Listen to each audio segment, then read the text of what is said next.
نبی کریم صلی اللہ علیہ وسلم کی سیرت کی یونیورسٹی کسی چوری کے پیسوں کی نہیں محتاج ہے، نہیں محتاج ہے۔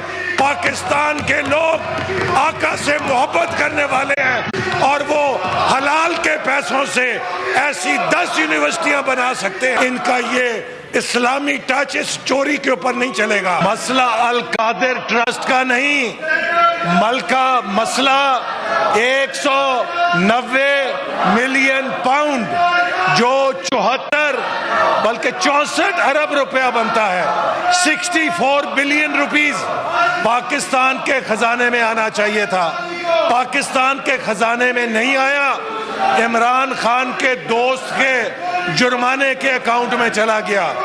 یہ بتایا جائے کہ وہ 64 ارب روپیہ پاکستان کے خزانے سے کس نے لوٹا، کس نے پاکستان کے خزانے میں نہیں آنے دیا۔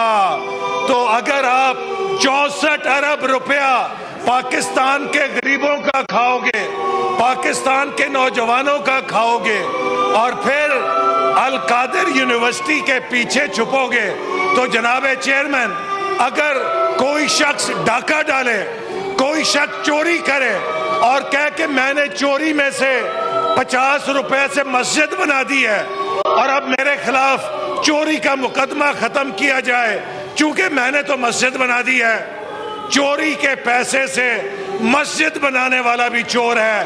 تو آج چوری کے پیسے سے یہ اس ہستی کا نام استعمال کر رہے ہیں، یہ سیرت کے پیچھے اپنی چوری کو چھپا کر مسلمانوں کی توہین کر رہے ہیں۔ ہمارے آقا نبی کریم صلی اللہ علیہ وسلم کی سیرت کی یونیورسٹی کسی چوری کے پیسوں کی نہیں محتاج ہے، نہیں محتاج ہے۔ پاکستان کے لوگ آقا سے محبت کرنے والے ہیں اور وہ حلال کے پیسوں سے ایسی 10 یونیورسٹیاں بنا سکتے ہیں۔ میں سمجھتا ہوں کہ یہ سیرت کی توہین ہے کہ ایک چوری اور ڈاکے سے بننے والے ادارے کو جو چوری ڈالی گئی ہے، جو ڈاکہ ڈالا گیا ہے، پاکستان کا پیسہ لوٹا گیا ہے، اور اس چوری اور ڈاکے کو بچانے کے لیے، اس سے چھپنے کے لیے، اس سے بچنے کے لیے ہمارے آقا نبی کریم صلی اللہ علیہ وسلم کا یہ نام استعمال کریں۔ یہ سیرت کی توہین ہے، ان کا یہ اسلامی ٹچ اس چوری کے اوپر نہیں چلے گا۔ اس اسلامی ٹچ کے ساتھ ان کے ڈاکے کی واردات نہیں چھپ سکتی۔ کیس بڑا سمپل ہے جناب چیئرمین، برطانیہ نے 64 ارب روپیہ پاکستان کی ریاست کو لٹایا، ملک ریاض کو نہیں لٹایا۔ وہ پیسہ پاکستان کے خزانے میں آنا چاہیے تھا، وہ پیسہ پاکستان کے خزانے میں نہیں آیا۔ ایک شخص نے فائدہ لینے کے لیے اپنے دوست کے اکاؤنٹ میں جمع کر دیا۔ کیا یہ ڈاکہ نہیں ہے؟ اگر امریکہ کا صدر، برطانیہ کا وزیر اعظم، فرانس کا صدر، کسی بھی جمہوری ملک کا سربراہ یہ واردات کرے گا تو اسے جیل میں ہی جانا پڑے گا۔ تو یہ جو مہاتما ہیں انصاف کے، یہ تو خود کہتے تھے، وہ قومیں ہمیں حدیثیں پڑھ کے سناتے تھے کہ وہ قومیں تباہ ہو جاتی ہیں جہاں بڑوں کے لیے اور قانون، چھوٹوں کے لیے اور قانون۔ اگر ایک کلرک 5 لاکھ کی چوری کرے اس کو جیل میں، ایک سابق وزیر اعظم 64 ارب روپے کا ڈاکہ ڈالے تو اسے چھوڑ دیا جائے، یہ نہیں ہو سکتا۔ ان کو جواب دینا پڑے گا۔ 64 ارب روپے پاکستان کے کہاں گئے؟ ان 64 ارب روپے سے کئی یونیورسٹیاں بن سکتی تھیں، کتنے کالج اور سکول بن سکتے تھے، کتنے اسپتال بن سکتے تھے۔ انہوں نے سب کچھ لٹا دیا اپنے فائدے کے لیے۔ اس کرپشن سے جتنا مرضی شور مچا لو، جتنے مرضی۔ اور میں علی ظفر صاحب سے کہوں گا، علی ظفر صاحب آپ تو قانون دان ہیں، آپ کس طرح اس چوری اور ڈاکے کو ڈیفینڈ کر سکتے ہیں؟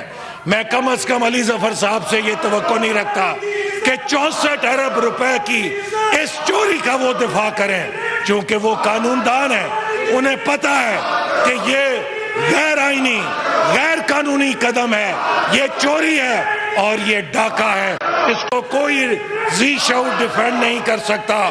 اور انہوں نے ریاست کی بدنامی کی ہے اس چوری کے ساتھ. کہتے ہیں سابق وزیر اعظم ہے, اس سابق وزیر اعظم کو تو جیل میں 5 سٹار سہولتیں ہیں. جناب اسپیکر, میں بھی اسی سیل کے اندر تھا جس سیل کے اندر ان کے مہاتما ہیں.